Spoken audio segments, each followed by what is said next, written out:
Amis auditeurs de Radio Matania, c'est le moment de la prédication et j'ai la joie d'introduire une prédication du pasteur Claude-Philippe Missindibazi, le pasteur responsable de l'église protestante évangélique à Corbeil-Essonnes dans la banlieue parisienne, une prédication qui a pour texte de référence un texte du Nouveau Testament dans l'épître de Paul aux Galates, chapitre 6, du verset 6 au verset 10. Galates chapitre 6, 6 à 10. Et le thème de cette prédication est le suivant. Tu récolteras ce que tu auras ou ce que tu as sémé. Tu récolteras ce que tu as sémé. Galates chapitre 6, du verset 6 au verset 10, est une prédication que je vous recommande vivement tout en vous invitant à avoir recours ou à visiter ou à consulter sa version écrite disponible sur notre site www.eglisematania.com.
C'est la raison pour laquelle tu nous as rachetés par ton sang. C'est de te constituer un peuple de sacrificateurs pour célébrer tes louanges. Parce que nous avons reconnu que l'agneau est digne de recevoir toute la gloire. Tu es le seul souverain. Et nous te remercions pour ces belles paroles. Que la gloire, le règne et la puissance te soient donnés hier, aujourd'hui et demain. Au nom de Jésus-Christ. Amen.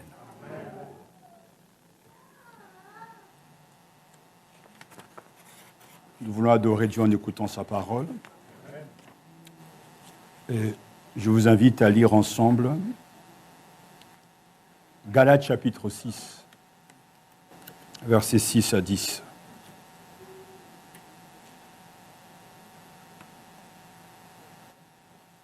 Galates chapitre 6, versets 6 à 10.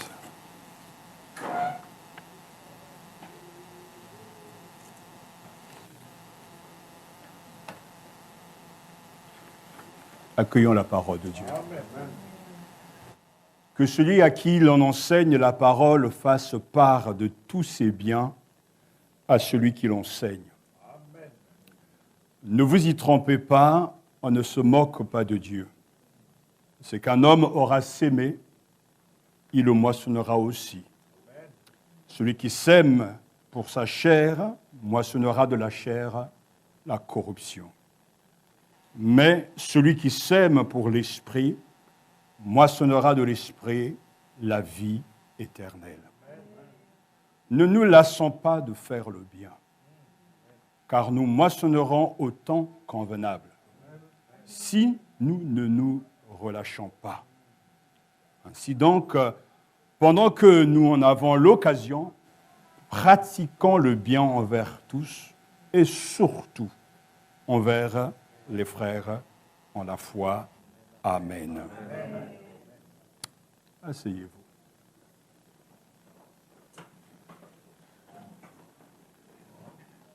Ce message est censé être prêché après une série d'autres messages concernant l'action et l'activité du Saint-Esprit.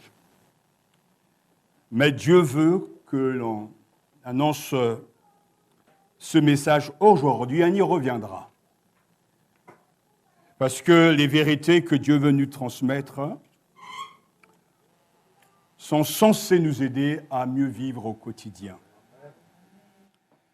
Il y a dans la parole de Dieu des choses que nous pouvons comprendre et parler sans vraiment les avoir vécues.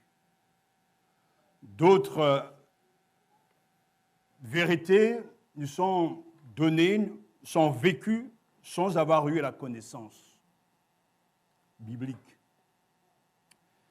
Et la loi inexorable des sémailles et de la moisson fait partie de ces choses-là qu'en toute humilité, j'ai vécu sans avoir eu la connaissance biblique.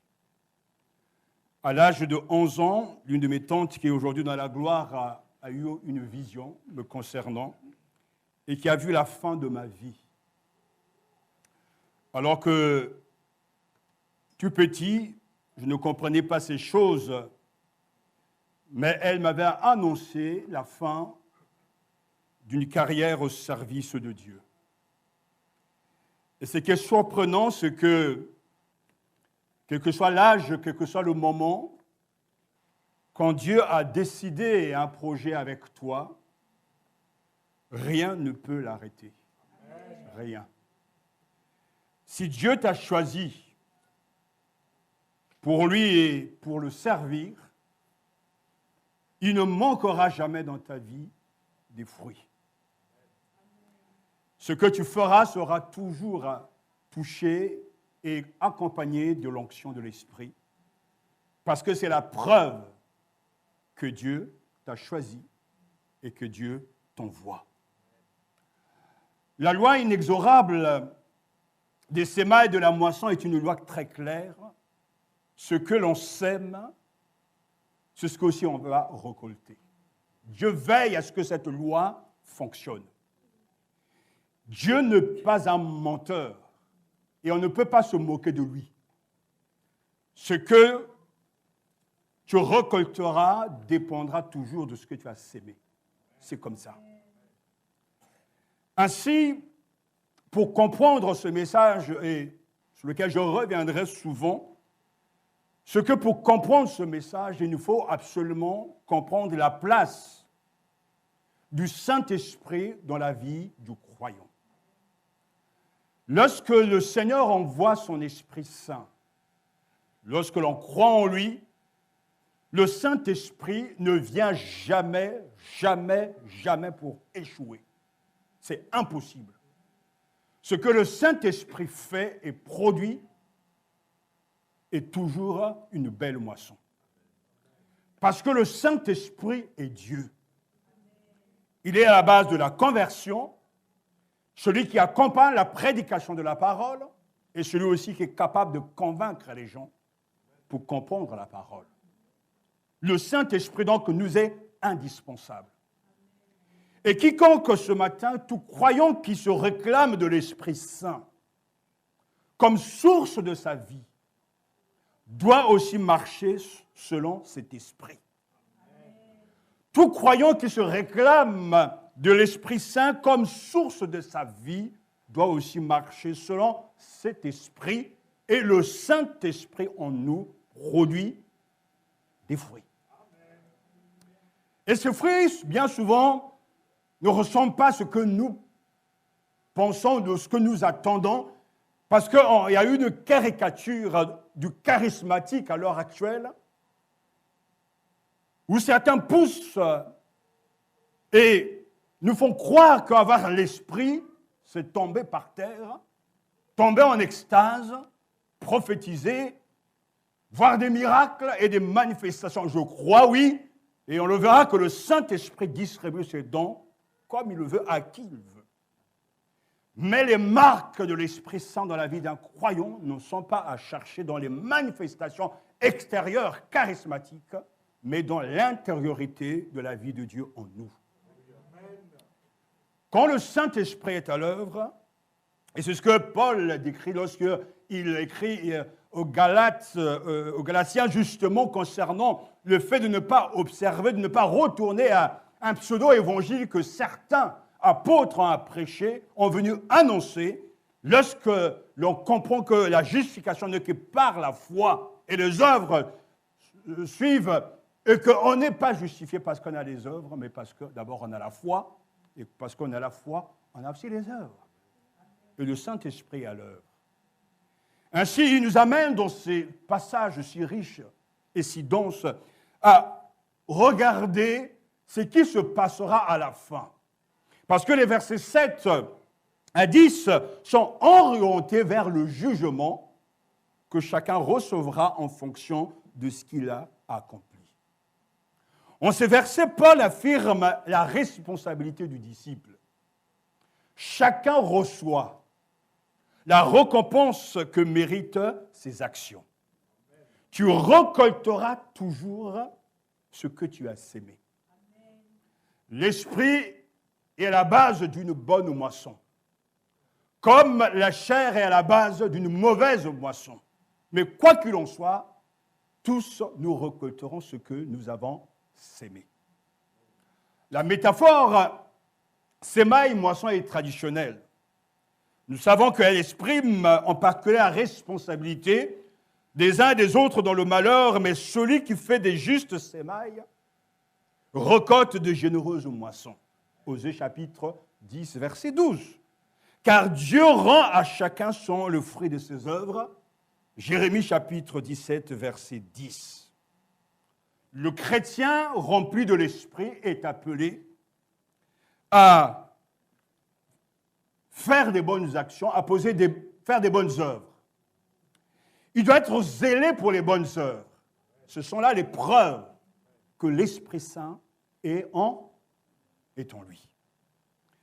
Et les bonnes œuvres, comme je l'ai dit, ce ne sont pas les œuvres des manifestations charismatiques spectaculaires, mais ce sont des choses que vous et moi, souvent, nous refusons de voir comme étant là les œuvres de l'Esprit de Dieu. Celui qui a reçu l'Esprit Saint et qui marche selon l'Esprit a un comportement qui doit être reconnu par tous. Parce que Paul, dans cette lettre, nous dit bien que, écoutez-moi, marchez sous l'impulsion de l'Esprit et vous n'accomplirez plus ce que la chair désire. Chapitre 5, verset 16. Et il poursuit verset 18. Mais si vous êtes conduits par l'Esprit, vous n'êtes plus sous la loi. Et Galates chapitre 5, verset 25. Si nous vivons par l'Esprit, marchons aussi sous l'impulsion de l'Esprit. Au chapitre 6, verset 8, le texte venant de lire, celui qui sème pour sa propre chair récoltera ce que produit la chair, la corruption. Celui qui sème pour l'Esprit récoltera ce que produit l'Esprit, c'est-à-dire la vie éternelle. Et le résultat de cette marche selon l'Esprit nous est donné ici. Il s'agit, et le premier domaine, c'est de soutenir financièrement les prédicateurs. Eh oui. Verset 6, Paul dit que celui à qui l'on enseigne la parole fasse part de tous ses biens à celui qui l'enseigne. Je ne veux pas défendre les prédicateurs, mais je veux défendre la parole de Dieu. Et celui qui se réclame de l'Esprit Saint comme source de sa vie doit aussi marcher selon cet esprit. Et cela dans ce domaine particulier, servir les pasteurs et prédicateurs. Une des responsabilités inhérentes à chaque croyant, c'est d'assurer le soutien financier du pasteur et prédicateur de son Église.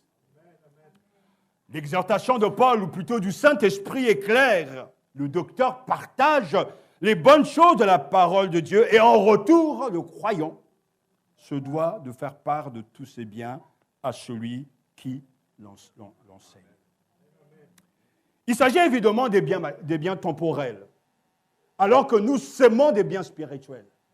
En retour, le peuple répond en offrant des biens temporels. Argent, nourriture, vêtements.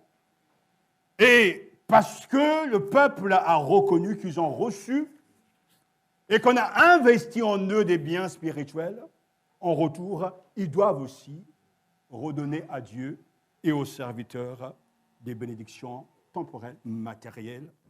Ainsi donc, Paul est très clair, sa théologie est claire.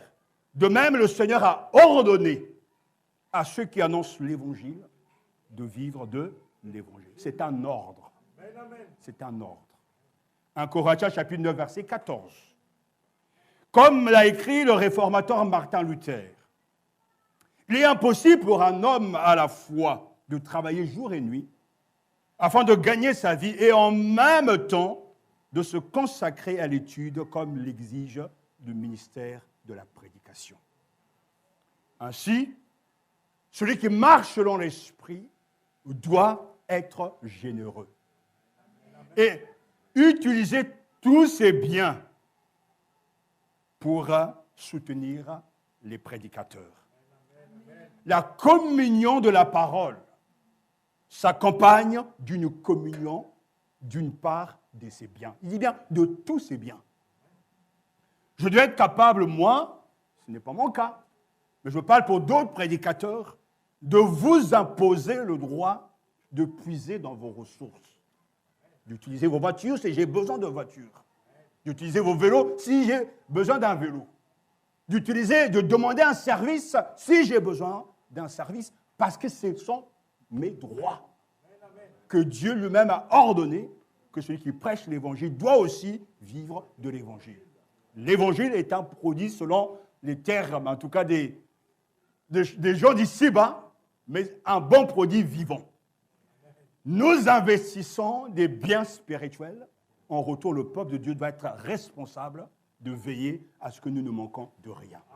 Au point de vous dire que si vous êtes préoccupé d'abord par vos murs, par la couleur de vos maisons, ça reste un problème si votre pasteur, qui est dans votre assemblée, n'a pas de salaire, n'a pas de quoi de se vêtir, ne peut pas prendre soin des siens. C'est un péché et vous êtes déjà de toute façon hors sujet.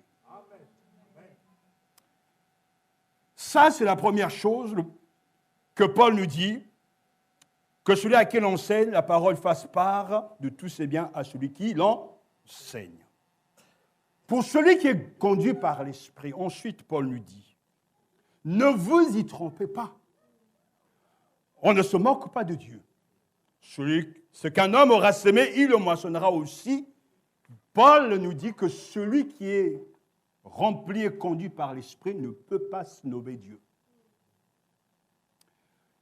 Ne vous y trompez pas, nul ne peut se permettre de snober. Levez le nez sur Dieu, qui déclare de façon immuable ce qu'un homme aura sémé, il le moissonnera aussi. Le mot grec est fort et souligne, pas comme une mimique ridicule, on tourne une personne en dérision, lui faisant comprendre qu'elle n'a aucune valeur, qu'elle ne mérite aucun respect. L'insolent est sûr de ne subir aucune sanction au retour parce que Dieu jugera les gens à la fin. Snober quelqu'un, c'est carrément dit, je n'ai rien à cirer. Cause toujours, tu m'intéresses. Se manquer de respect à l'égard de Dieu. Que signifie aujourd'hui l'idée de se moquer de Dieu? C'est de vivre comme si Dieu n'existait pas. Je fais ce que je veux. Dieu, je m'en fiche. Dieu et ses commandements, je n'ai rien à cirer. Jésus, moi, je ne veux même pas l'entendre parler. Mais Dieu est très clair et Paul est très clair, on ne se moque pas de Dieu. On ne se moque pas de Dieu. Ce qu'un homme aura semé, il le moissonnera. Parce qu'au verset 7, le proverbe est très clair, s'aimer dans sa propre chair, c'est se comporter comme il a été décrit en chapitre 5, versets 19 à 21, c'est s'aimer dans ce qui est terrestre. C'est investir son argent, c'est bien, pour ce qui est humain. Dans ce qui est humain, dans ce qui est terrestre, ce qui, d'un ordre temporel, ce qui va passer. Mais celui qui sème dans l'esprit, c'est vivre sous une forme ou une autre du fruit de l'esprit. Le vieux proverbe est très clair, s'aimer une pensée, vous récoltez un acte. S'aimer un acte, vous récoltez une habitude. S'aimer une habitude, vous récoltez une personnalité. S'aimer une personnalité, vous récoltez une destinée. Paul avertit l'Église. Ce matin, le Saint-Esprit nous avertit. Ce principe est très clair, ne vous faites pas d'illusions. Dieu ne se laisse pas traiter avec mépris. Si un fermier veut une moisson de blé ou d'orange, il va ensemencer son champ pour pouvoir avoir cette moisson. Et ce qui est intéressant, c'est que la loi, justement, des sémas et de la moisson, c'est une loi qui marche même pour ceux qui ne croient pas en Dieu. Le fermier, il décide d'aller donc moissonner, va avoir une moisson de blé ou autre chose. Il sème simplement et Dieu fait tout le reste. Parce que dans la nature, Dieu a mis des automatismes pour faire pousser. Aucun fermier va s'asseoir pour attendre et voir comment les choses vont germer, mais il fait confiance à la sémence. Il prépare le terrain, il laboure, il va défricher et il va donc ensemencer et attendre le temps favorable pour moissonner. C'est dans ce sens que le Saint-Esprit dit à l'Église, ne vous faites pas d'illusions. Tu veux de la joie dans ta vie, cultive la joie. Tu veux la sainteté dans ta vie, cultive la sainteté. Tu ne peux pas récolter autre chose que ce que tu as sémé. Dieu ne se laisse pas traiter avec mépris. On ne se moque pas de Dieu. Et j'ai lu cette histoire de cet homme qui a voulu se moquer de Dieu. C'est l'histoire d'un vieux paysan des Cévennes, M. Vigne, à qui le Seigneur avait accordé le don de guérison et de puissance du Saint-Esprit. Vit un jour venir chez lui 4 jeunes gens portant sur une civière un de leurs camarades. Leur but était de singer le miracle de Marc chapitre 2 et de jouer un tour à l'homme de Dieu. Mais celui-ci, inspiré par l'Esprit, dit au soi-disant malade, est-ce que vous êtes paralysé? En fait, il n'était pas. Et il répond, oui, monsieur. Répondit-il, voulant jouer son rôle fidèlement. Eh bien, le frère répond, soyez paralysé. Répondit le serviteur de Dieu. Instantanément, le jeune moqueur se sentit ses membres se raidir. Il était frappé de paralysie par ce miracle de jugement. Le Seigneur donna à comprendre à ces impies qu'on ne se moque pas de Dieu. Puis ce fait divers authentique donnait à réfléchir à ceux qui osent blasphémer le Tout-Puissant. Dieu ne se traite pas avec mépris. Ça peut arriver ici. Nous devons faire attention parce qu'on On ne pointe au poids. On ne veut pas snober Dieu. On ne veut pas tiper non plus le Seigneur. Non, on ne se moque pas de lui. Ce que l'on sème, on va le récolter. Dans le domaine moral et spirituel, ce ne sont pas les moissonneurs qui décident du résultat de la récolte, mais les semeurs. Je sais ce que je veux. Alors, je sème. Je sais aussi ce que je veux recevoir, parce que je sème la parole de Dieu. En retour, je reçois de vous. Je sème encore la parole de Dieu. Et vous, vous progressez dans la puissance de la louange. Je sème encore la parole de Dieu. Vous devenez plus saint. Je sème encore la parole de Dieu. Vous devenez plus parfait. Je sème encore la parole de Dieu. Vous ressemblez de plus à Jésus-Christ. Et à la fin, quand le Seigneur jugera, chacun dira, mon fils, mon serviteur, Philippe, béni, alléluia, rends de la joie de ton maître. Est-ce que c'est mon fruit? Oui et non. C'est le fruit de l'esprit, mais c'est le fruit aussi de la fidélité du serviteur à rester fidèle à la parole de Dieu. Et comme tout à l'heure je l'ai entendu, la parole sort de la bouche de Dieu. Elle ne revient pas sans avoir exécuté son dessein. C'est pourquoi Dieu l'a envoyé. Donc, à la base, la loi inexorable des semailles de la moisson fonctionne toujours. Nous récoltons ce que nous sommes en train de s'aimer. Et je bénis Dieu parce que ma fin, elle est belle. Parce que Dieu ne ment pas. Je n'ai pas sémé dans la chair, dans la corruption, dans ce qui va se flétrir. Je n'ai pas pris mon argent pour investir pour les choses terrestres, pour aider les uns les autres seulement. Mais j'ai investi, on investit dans l'église, dans la maison de Dieu. On est des serviteurs de Dieu, on ceux qui ont des dons, qui ont un appel reçu de la part de Dieu. On peut investir en eux. Et Dieu, à la fin, vous récompensera. Cette loi fonctionne toujours. Parce que Dieu lui-même dit que Dieu ne se laisse pas traiter avec mépris. On ne peut pas le duper. On ne peut pas se moquer de lui. Et c'est vrai qu'aujourd'hui, il y a des gens qui se moquent de Jésus. Mais le Seigneur est très patient. Il y a des gens qui rentrent dans les églises, qui cassent tout. Et de plus en plus, aujourd'hui, les chrétiens, dans le monde, sont persécutés. Ils sont assassinés. Le Seigneur, sur son trône, regarde. Mais il a un temps où il va agir. On vient cracher, uriner même sur une croix. Mais Jésus regarde et il ne bouge pas. Mais pourtant, ces gens récolteront ce qu'ils ont sémé. C'est ainsi que Dieu ait pitié de leur âme. Cette loi, elle est vraie, elle est puissante. Et elle doit encourager les croyants à aller s'aimer et s'aimer la bonne nouvelle. Et à revenir, non pas avec larmes et tristesse, mais avec confiance et assurance que Dieu fera agir en son temps.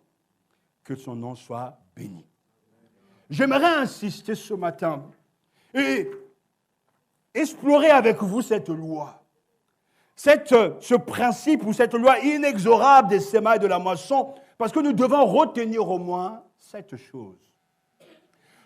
Quand cette loi fonctionne, c'est que nous récoltons beaucoup de ce que nous n'avons pas sémé. Nous récoltons beaucoup de ce que nous n'avons pas sémé. Aujourd'hui, parce que cette loi fonctionne aussi à l'envers, les difficultés au quotidien, les tragédies, les maladies, les souffrances, la mort, ne sont que les conséquences d'un seul acte qui a commencé au jardin d'Éden. Adam n'avait pas volé. Adam n'avait pas commis l'adultère. Adam a désobéi à un commandement de Dieu de ne pas prendre le fruit défendu. Et c'est ce qu'il a fait. Mais à partir de cet acte unique de désobéissance, toutes les nations ont été contaminées, souillées. Et nous subissons l'acte d'un seul homme de désobéissance. C'est pour ça que le salaire du péché, c'est la mort. Mais aussi par un seul acte, le Christ a renversé la tendance. Ça, c'est la bonne nouvelle. En fait, dans la vie, on se rend compte qu'on récolte beaucoup plus que l'on sème. Regardez ce qui se passe dans ce pays. Même s'il y a de temps en temps des tensions, nous avons la liberté de nous rassembler. Mais ce n'est pas le fruit de nos actions. Ce n'est pas le fruit de nos parents qui se sont battus. Mais avons-nous des hommes et des femmes sont morts pour que nous ayons cette liberté. C'est un privilège. Nous récoltons le fruit, les actions, nous récoltons les actions des autres qui sont même allés jusqu'à la mort pour que nous soyons libres. Alors soyons reconnaissants. Et lorsqu'un pasteur arrive même dans un endroit, un prédicateur, et qu'au bout d'un certain temps, l'Église progresse, il faut qu'il ait l'humilité de comprendre que ce n'est pas lui ou son onction, mais cette Église a une histoire. Il y a des gens, à un moment donné, ils ont pleuré, ils ont prié, et le Saint-Esprit, à un moment donné, va agir. C'est ce qui s'est passé même chez nous. Les gens ont prié, des missionnaires sont arrivés, et le Saint-Esprit est descendu. Mais il y a eu une histoire avant. Il y a toujours des gens qui pleurent, qui prient pour ce pays. Et quand Dieu bénira la France, et il le fera, croyez-moi, on n'aura pas à dire, voilà, regardez-moi, j'ai l'onction. C'est toujours une chaîne. Parce que nous récoltons plus que nous sémons.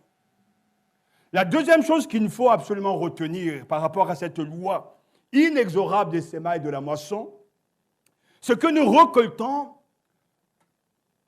du même genre de ce que nous avons sémé. On ne peut pas sémer du blé et récolter des bananes.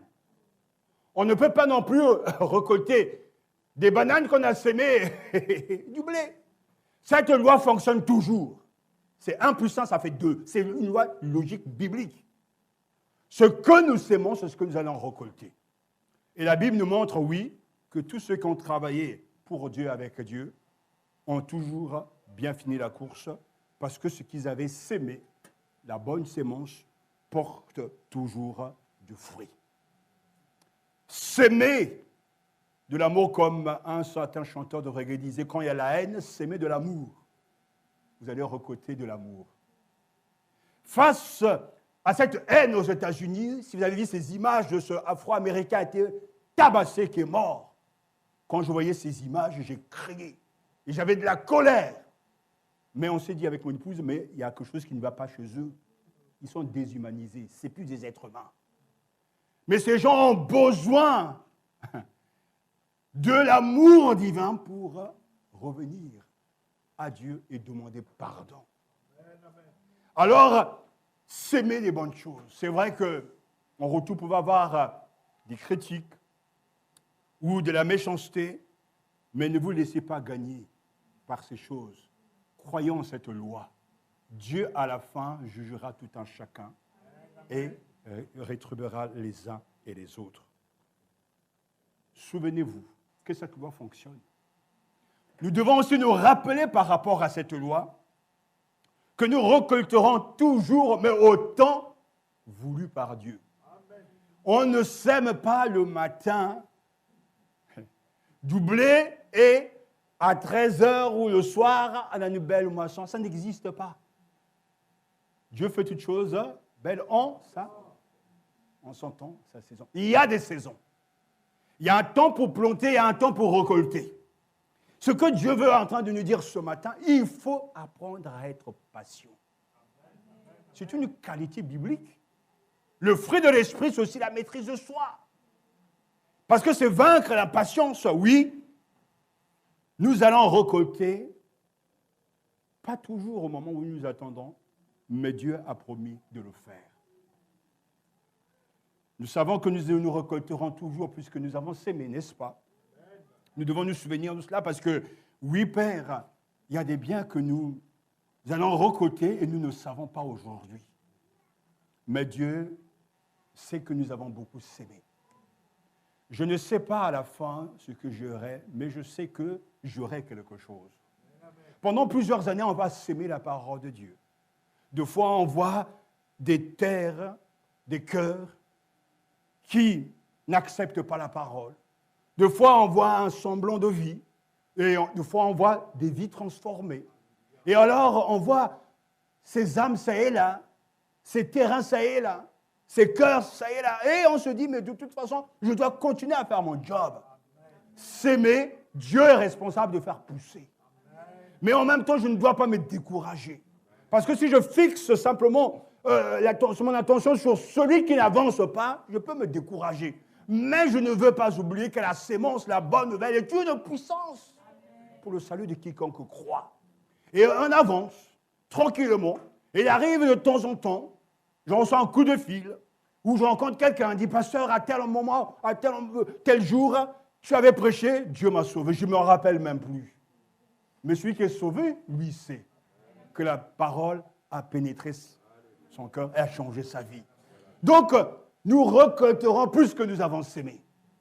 Et je sais que le travail qu'on a fait à Évry, ce travail portera du fruit. Je sais que le travail qu'on a fait ici en évangélisant, ce travail portera du fruit parce que Dieu ne ment pas. Ce que nous avons sémé, Dieu va le faire germer, pousser, et nous récolterons ce que nous avons sémé. Alléluia! Nous ne devons jamais oublier aussi que nous récolterons toujours en proportion de ce que nous avons sémé. Si on sème peu, on aura peu. Si on sème beaucoup, on aura beaucoup. Alléluia. Si on est généreux, en ouvrant nos mains, en ouvrant nos cœurs, Dieu sera généreux à notre égard. N'oubliez pas, frères et sœurs, de persévérer.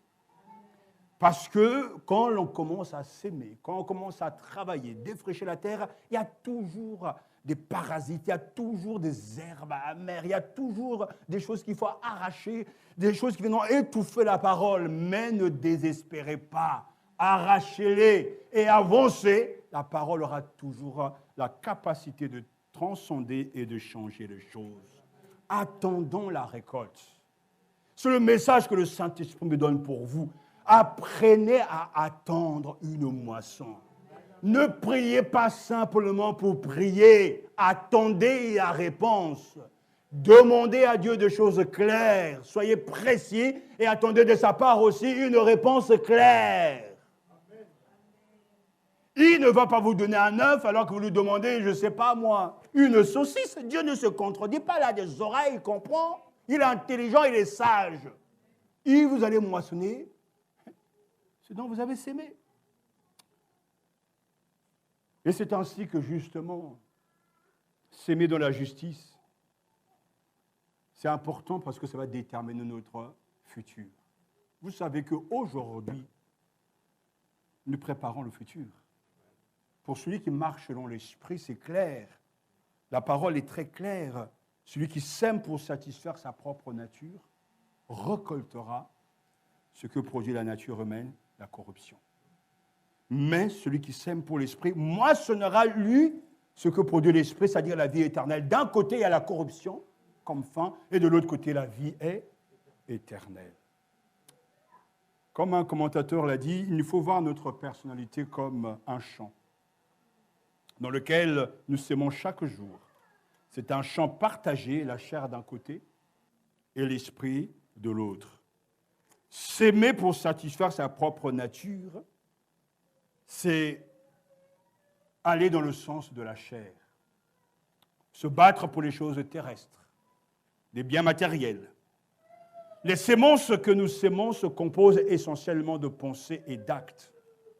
S'aimer pour l'esprit, c'est prendre plaisir aux choses de l'esprit. S'aimer pour la chair, c'est prendre plaisir aux choses de la chair. Comme elle a entendu, les deux sont en conflit. La chair a des désirs contraires à ceux de l'esprit. Ils ne peuvent pas s'entendre parce que c'est deux statuts totalement différents et opposés. On ne peut pas bâtir ni construire avec la chair parce que sa fin, c'est la corruption. Mais par contre, l'esprit, c'est la vie éternelle. Nos sémences sont nos pensées et nos actes. Et à la fin, on aura un tempérament, un caractère selon Dieu. Alléluia. C'est Dieu qui aura le dernier mot. C'est qu'un homme aura sémé il le moissonnera aussi. Frères, c'est toujours ainsi. Ne soyez pas découragés. Persévérez dans ces choses et vous verrez vous-même que la parole de Dieu est toujours vivante, une parole vivante. Cette loi inexorable des semailles et de la moisson, c'est une loi divine. C'est une loi qui a toujours fonctionné. Tous ceux, si vous regardez les héros de la foi, si vous regardez même nos héros contemporains, le responsable de telle association, de telle mission, ils sont tailors, etc. Porte ouverte, c'est toujours ainsi. Ils ont sémé et à la fin, ils vont toujours récolter. Parce que Dieu ne peut pas se moquer de nous. Dieu est vivant. C'est pour ça que c'est un appel justement à persévérer dans les bonnes choses, à s'aimer toujours des pensées, des actes pour cultiver, moissonner une personnalité chrétienne, vivante et efficace. Ne nous lassons pas de faire le bien. Dit le verset 9. Car nous moissonnerons au temps convenable si nous ne nous relâchons pas.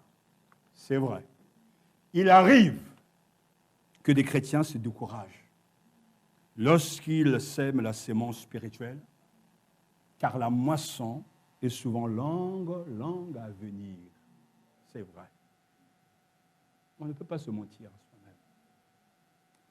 Mais l'apôtre exhorte les Galates à ne pas se lasser de s'aimer, car il est certain qu'ils moissonneraient. Et il dit, en fait, la moisson se fera au temps convenable. Tant que Dieu aura fixé lui-même, et qui peut ne se manifester qu'en partie de la vie présente ou après notre départ pour aller auprès du Seigneur.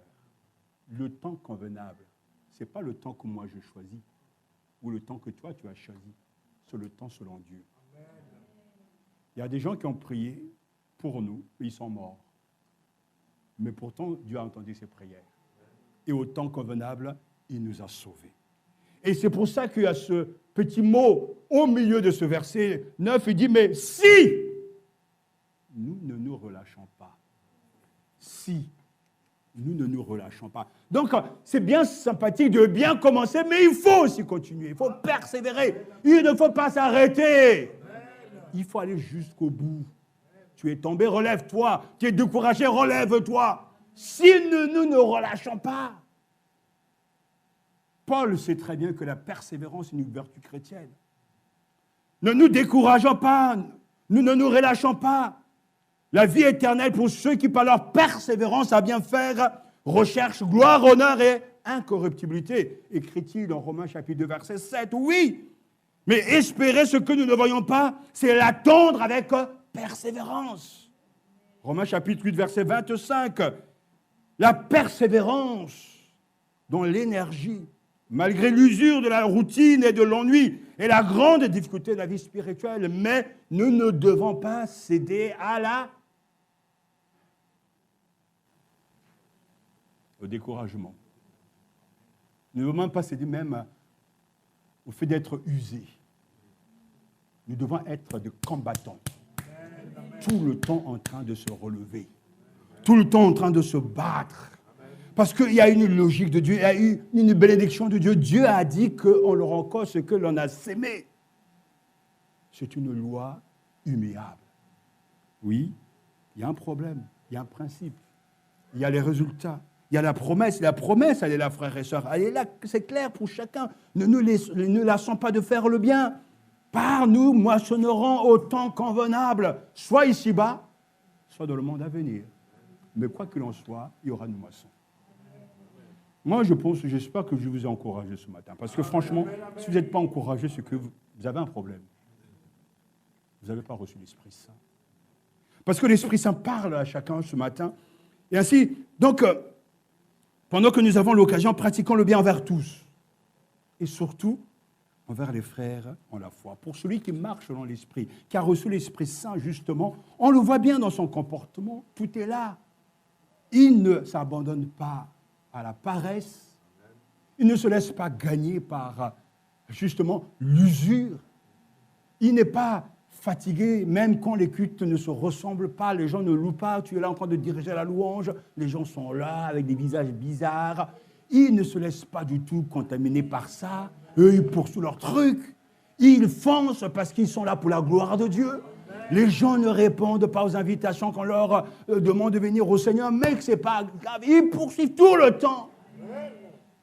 Parce que c'est une réalité. Je lisais la biographie de Billy Graham et il relatait du fait que sa maman, tous les matins, lorsqu'elle se levait, elle ouvrait la fenêtre et puis elle disait « C'est aujourd'hui sans doute que Jésus va revenir ». Et pourtant, Jésus n'est jamais revenu. Mais elle est morte avec cette foi.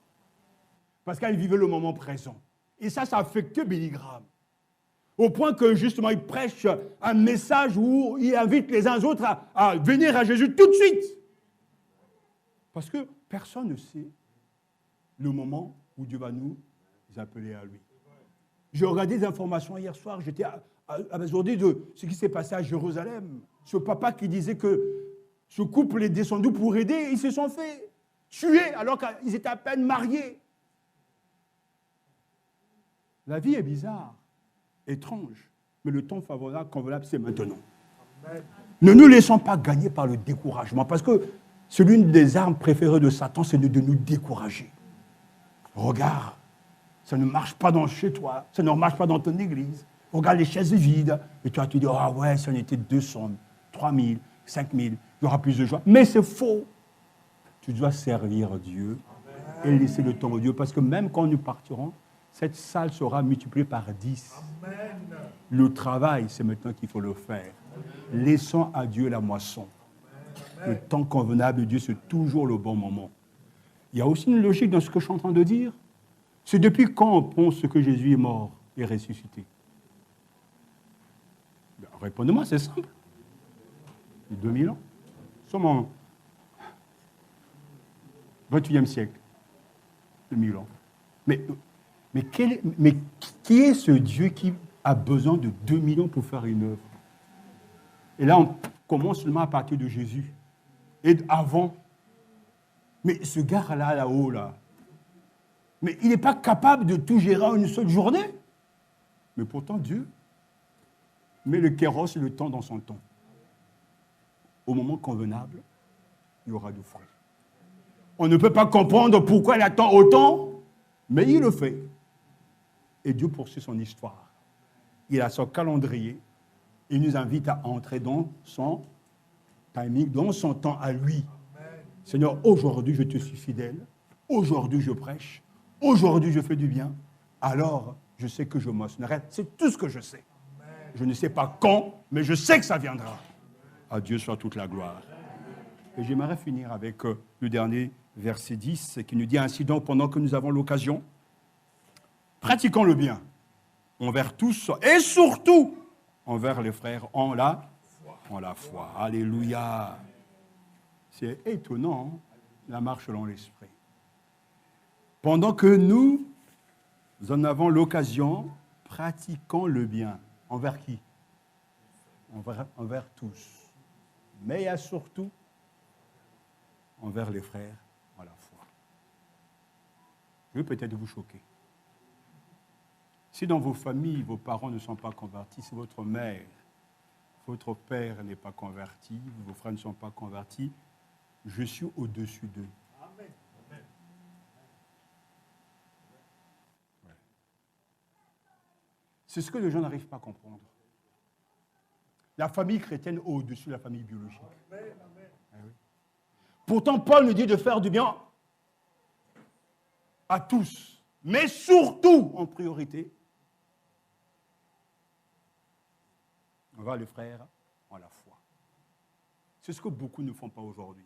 Et moi, je crois que ce matin, il y a des gens qui doivent se repentir. Parce qu'il y a des gens qui sont capables de prendre soin de leurs parents non convertis. La Bible ne dit pas de ne pas prendre soin des nôtres. Mais ce qu'ils sont capables de donner, faire pour eux, dépasse l'entendement. Alors que leurs frères dans l'assemblée, ou leurs sœurs, souffrent, n'a rien, mais ça, ce n'est pas leur problème. À chacun son Dieu, à chacun son problème. Mais si Dieu t'a béni financièrement, matériellement, tu es capable de prendre soin de ton frère qui est à côté de toi. C'est ça l'Église selon Dieu. Parce que chacun a son histoire, mais la maison de Dieu est au-dessus. Et c'est en ce sens que oui, quand ton frère, même ta propre mère, n'a pas encore donné sa vie au Seigneur, ton frère dans la foi, il est supérieur à ton frère de sang. Merci. Mais ça passe mal. Hein. On envoie de l'argent au bled. C'est bien. Mais ton frère qui est à côté de toi, avec qui tu pries, avec qui tu dis Amen au Seigneur, qui ne peut pas payer son loyer, mais pourquoi tu ne lui donnes pas cet argent-là? Si ton frère marche, tu as 2 voitures, pourquoi tu ne prêtes pas ta voiture? Si ton frère passe par un moment difficile, au lieu de dire, frère, je veux prier pour toi, mais donne-lui.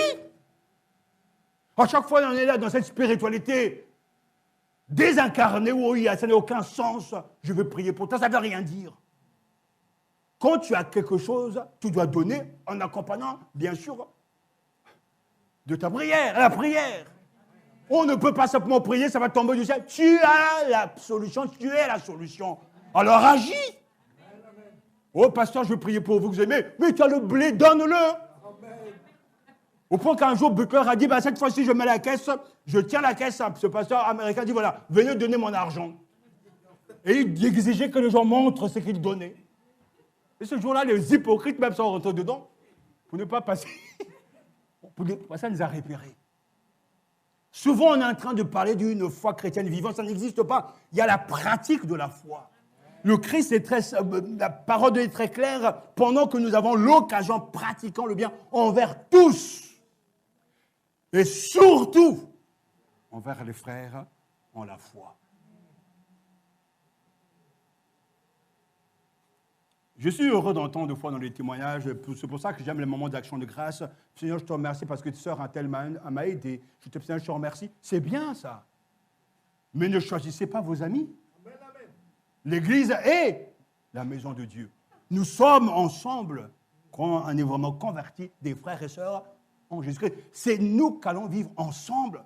À la fin, j'aurai plus mon époux, j'aurai plus mes enfants, j'aurai plus mes parents, je serai avec mes frères qui sont dans la foi au ciel. Et je souhaite que les membres de ma famille soient tous là, ça sera merveilleux, mais je sais qu'ils ne seront pas tous là. Parce que dans la même maison, l'un sera pris, l'autre sera laissé. C'est comme ça. Mais je dois être capable de faire du bien. Faites du bien à vos proches. Mais surtout, à vos frères, à la foi. Surtout. Alors changez de registre. Changez de logique, de paradigme. Changez de votre vision de la vie. Tu dois être capable de dire, mais qu'est-ce que je peux faire pour mon frère dans l'église? Qu'est-ce que je peux faire pour lui? Quand tu t'approches et que tu as l'opportunité d'entrer dans la vie privée des uns et des autres, c'est pour faire du bien. Faire du bien. Ça, c'est la marche dans l'esprit. Ainsi donc, Dieu nous donne ce matin de s'aimer et de récolter. À lui soit la gloire. Vous savez, faites attention à ce que vous êtes en train de s'aimer. J'insiste sur le fait que s'aimer pour satisfaire sa propre nature va conduire à la corruption. S'aimer pour l'esprit va conduire à la vie éternelle. Cette vie qui est supérieure, d'une autre qualité. Nous pouvons s'aimer pour l'esprit, comme nous dira un commentateur, par les livres que nous lisons, par les personnes que nous fréquentons et par les loisirs que nous poursuivons. Il s'agit de l'ensemble de nos pensées et de nos habitudes, au style de notre vie et à son orientation, à notre discipline de vie. S'aimer, ce terme recouvre nos fréquentations, nos amitiés, nos lectures, les films que nous voyons au cinéma ou à la télévision, les activités auxquelles nous consacrons notre loisir, bref, tout ce qui retient notre attention, notre intérêt, absorbe notre énergie et domine nos pensées, nos décisions et nos choix au quotidien.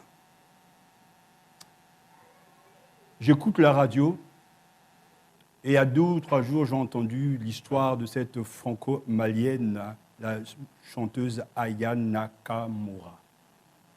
Je suis sûr que vous, les jeunes, savez de quoi je parle. Je me suis intéressé à elle parce que j'ai entendu qu'elle est suivie par plus de 5 milliards d'individus. Alors, j'ai mené ma petite enquête. Parce que si on veut connaître, j'étais en train de réfléchir sur le fait, je disais au Seigneur, pourquoi l'Évangile manque de puissance, pas que de puissance, a du mal à impacter les jeunes. Et en fait, en écoutant la radio, j'ai eu la réponse, c'est que quand quelqu'un ne se sent pas pécheur, il n'a pas besoin de l'Évangile.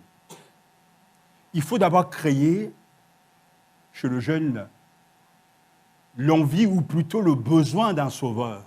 Mais ça, c'est l'œuvre de Dieu. Mais cette franco-malienne a un impact terrible sur la jeunesse. Et je me dis, mais qu'est-ce qu'elle chante? Donc, je suis parti écouter. Oui, je le dis très clairement. Non pas dans le fait de m'adhérer, mais de comprendre pourquoi elle est si connue et suivie. Les quelques 2 chants que j'ai pu écouter m'ont fait tomber par terre. Il n'y avait rien de costaud. J'ai dit, mais pourquoi les jeunes apprécient ce genre de musique? C'est souvent toujours de l'amour, des infidélités, bref, il n'y a rien de concret. Je dirais même, excusez-moi, c'est tellement stupide. Mais elle arrive à accrocher. Et j'espère que nos enfants ne dorment pas avec une telle femme, avec une telle musique. Ce que je suis en train de vous dire, c'est qu'elle arrive à impacter des vies. Parce que cette musique pénètre dans les cœurs de nos jeunes, change leur manière de penser, suscite un comportement, au point qu'il y a l'imitation et il y a le désir de devenir comme elle. Parce qu'elle symbolise la réussite. Et on ne voit pas que c'est la décadence totale. Le contenu n'a rien d'étonnant. La musique, etc., notre prof est là, peut-être il dira le contraire, etc., de musique, mais il n'y a rien là de concret, mais je pense que ceux qui arrivent à la suivre, ont vraiment besoin d'un sauveur. N'écoutez pas cette musique. Amen. Je le fais bien sûr avec ma maturité spirituelle, capable de, si on veut condamner quelque chose, il faut être capable d'écouter. Et bien sûr, j'ai oublié parce que ce n'est vraiment pas ma tasse de thé. Et ça ne le sera jamais. Écoutez plutôt du gospel. Mais ça dit quelque chose pour chacun d'entre nous. Parce qu'une chanteuse peut influencer autant de gens. L'évangile, qui est une puissance, avance lentement, mais pourtant change des vies. Ne laissons pas nos enfants s'ouvrir à ce monde-là. Ne pensons pas que c'est rien, c'est pas grave, c'est cette génération, ne les disciplinez pas, il ne faut rien interdire. Lorsque même d'un point de vue informatique, on veut arrêter, ils sont plus forts que nous, ils arrivent à décoder ce que nous ne décodons pas. Non, ils doivent sentir que papa et maman sont des gendarmes. Amen. Et que ces gendarmes, ça veut dire qu'on aime nos enfants. Parce qu'on ne veut pas les voir aller en enfer. Amen. Et ce n'est pas Aya qui va les amener au ciel. Non, jamais. C'est Jésus-Christ. Amen. Nous prions pour nos enfants. Ce matin, on va le faire encore. Parce que cette génération, cette jeunesse est perdue vraiment. Il y a quelque chose qui ne va plus. Une telle violence. Parce qu'ils continuent à s'aimer dans la chair. L'enfant, on a été enfant. On a grandi, on nous a appris à s'aimer dans l'esprit. Il commence aujourd'hui très tôt, à 2 ans, 3 ans, il dit hey, « je ne veux pas, non, je ne veux pas ». Il s'aime, on laisse faire, ils prennent de l'âge, ils se musclent, 10 ans, 15 ans, ça continue parce qu'on a laissé s'aimer la corruption, la chair dans leur vie. Et il y a des parents qui sont devenus tellement cool qu'ils ont déjà perdu leurs enfants. La Bible nous apprend à discipliner nos enfants. C'est vrai que l'enfant va dire « mon père est méchant et mon père est dur », c'est pas grave. En fait, il vous aime. Dans 10 ans, si Dieu les garde, dans 20 ans, il vous dira « mon père avait raison, ma mère avait raison ». Moi-même, je le dis. Pourtant, j'ai eu peu de temps avec mon père, mais ce qu'il m'avait dit quand j'étais jeune, je le vois aujourd'hui. C'est comme ça, c'est une loi. C'est pour cela que ne laissez pas vos enfants s'aimer les sémences de la note charnelle. Apprenez-leur à donner leur dîme avec joie. Apprenez-leur les valeurs spirituelles. Croyez en l'évangile qui est prêché par les moniteurs, les monitrices de l'école du dimanche, par vous les parents. Ça va pousser. Ayez confiance. C'est une loi divine. Ce que tu sèmes, tu vas aussi le récolter. Peut-être ton enfant s'est écarté du droit chemin. Fais confiance au Seigneur. Tu n'es pas encore parti. Prie toujours. Dieu t'entend. S'aimer et vous récolterez toujours une belle moisson. Que Dieu soit béni. Que son nom soit glorifié de ce que nous donne cette loi ce matin. Et nous l'acceptons. Seigneur, je décide ce matin de s'aimer la bonne sémence. De ne pas me décourager. De ne pas laisser tomber. Je décide de s'aimer en ceux qui prêchent l'Évangile. Je décide de s'aimer envers les frères dans la foi. Seigneur, je veux s'aimer ces choses-là. Même si je ne reçois rien en retour maintenant, je sais qu'au temps convenable, je veux moissonner. Ta bénédiction et aussi la vie éternelle. À Dieu seul soit toute la gloire. Amen. Alors nous voulons prier ce matin. Alléluia.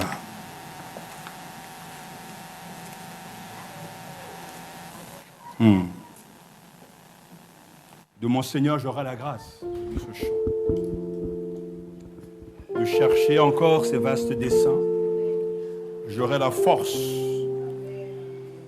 de marcher encore sur le même chemin. Oui. Alléluia.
Demandons au Seigneur l'opportunité, la force de pratiquer cette loi immuable, inexorable des sémailles et de la moisson. prenons l'engagement de s'aimer toujours. Amen. Que deux personnes continuent la prière. Seigneur notre Dieu, notre merveilleux Seigneur, je te rends encore grâce, encore ce matin, une deuxième fois, pour ta bonté et ta générosité manifeste. En ce que, Seigneur, tu nous accordes le privilège d'être à l'écoute de ta parole. Merci pour tout ce que tu as mis en œuvre afin que ce moment ait lieu. Tu as équipé ton serviteur. Tu as aplani ses sentiers. Chez lui à la maison, à travers ta servante, tu as permis qu'il ait du temps pour travailler. Tu as rempli son cœur de cette volonté. Tu as équipé, manifesté, éduqué son comportement, un comportement de discipline, afin qu'il puisse tous les jours travailler, être à ton écoute. Tu nous as permis à tous ici présents d'être là ce matin. Tu as plani nos sentiers. Même ceux qui ont eu des difficultés de transport ce matin, tu as permis qu'ils soient là. Seigneur, nous voulons te rendre grâce pour ce moment. Te rendre grâce aussi pour ta parole. Seigneur, merci parce que durant ces instants, tu as permis que nous soyons à l'écoute. Tu as captivé notre attention. Tu nous as permis de vaincre le sommeil, la tentation du sommeil. Nous te rendons grâce. Seigneur, merci pour cette parole. Et nous avons appris des choses ce matin. Et au moment, Seigneur, de ruminer tout ce que nous avons entendu, nous élevons la voix et nous prions. Afin que tu nous donnes la capacité de mettre en pratique cette loi des sémailles. Nous avons appris que nous ne pouvons moissonner que ce que nous avons sémé. Seigneur, donne-nous la capacité de mettre en pratique cette parole. Nous savons que l'ennemi se lèvera, comme d'habitude, pour voler cette sémence. Seigneur, donne-nous et cultive à nous cette habitude de réécouter, de relire nos notes, de réétudier, d'en parler entre nous, d'échanger. Et ainsi, cette parole prendra racine en nous. Bénis ton serviteur, bénis ta servante. Seigneur, nous voulons que ces années ne cessent pas. Que ça continue, ça continue. C'est tellement jouissif en toi, Seigneur. Gloire et louange te soient rendues au nom de Jésus-Christ. Amen. Louange te soit rendue, comme l'a dit mon frère, Seigneur, au nom de Jésus. Oui, Seigneur, tu es bon. Tu es merveilleux, tu es gentil. Et ce matin, nous voulons te bénir pour ta parole, qui est la vérité, qui est là pour nous transformer, qui est là pour faire de nous des saints, des disciples, des adorateurs, de vrais adorateurs. Seigneur, nous te bénissons aussi pour ton serviteur que tu as équipé pour nous parler ce matin. Seigneur, c'est vrai que nous récoltons ce que nous semons. Et ce matin, Saint-Esprit, nous demandons ta grâce, que tu nous aides à comprendre ta parole, afin de récolter, Seigneur, ce que nous allons semer. Et nous voulons, Saint-Esprit, récolter des bonnes choses venant de toi. Oh Saint-Esprit, aide-nous tout d'abord à semer dans la vie des serviteurs de Dieu, par, Seigneur, nos biens, par nos dîmes, nos offrandes. Sème-nous, Gloria, aide-nous, Seigneur, à semer dans la vie des missionnaires. Aide-nous à semer dans ton œuvre.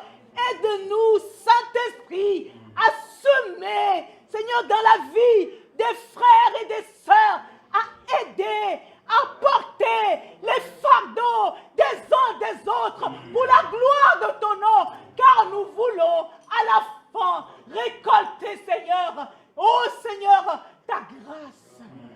Ce matin, Seigneur, c'est vrai que des fois, on se dit qu'on ne le voit pas sur terre, mais c'est vrai qu'au ciel, on verra, Seigneur, nos récompenses, Seigneur. Ce matin, nous demandons ta grâce, Saint-Esprit. Tu vois aussi comment Satan combat tes enfants. Lorsque, Seigneur, certains font des pas pour aller de l'avant avec toi, l'ennemi est là pour les combattre. Mais ce matin, nous refusons le découragement. Nous refusons de céder, Seigneur, à ces attaques diaboliques. Nous nous tenons fermement agrippés à toi, Jésus. Nous nous tenons fermement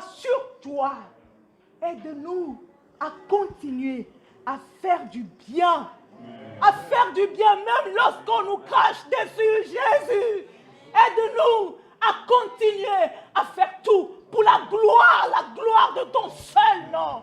Alors ce matin, merci pour ta parole. Alléluia.